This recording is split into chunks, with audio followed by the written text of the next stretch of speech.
ano po yung wisdom?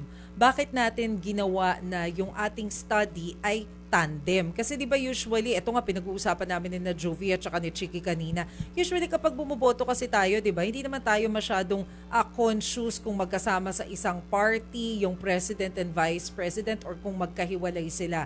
So ano po yung wisdom behind this study na tiningnan natin yung numero kung tandem-tandem ang labanan?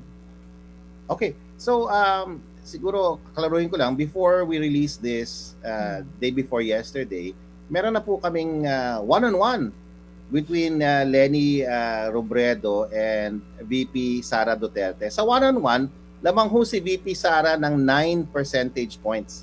So, halos dumidikit na rin. So, naintindihan nyo, last year, wala akong lumalapit kay VP Sara na ganun numbers.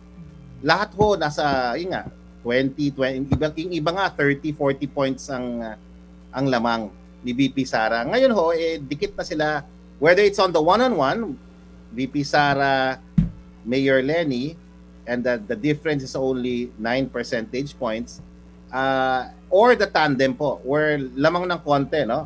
Sila VP Lenny at saka si Senator Tulfo. So yun, we're testing different combinations.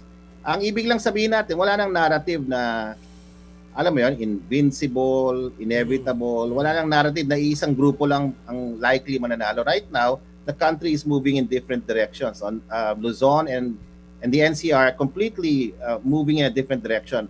A direction na it didn't seem to show or didn't seem to go to last year, the whole of 2025. So, which means na kahit matagal pala ang ating election, marami na sa ating mga voters naghahanap na ng mga alternatives beyond the Duterte brand, no?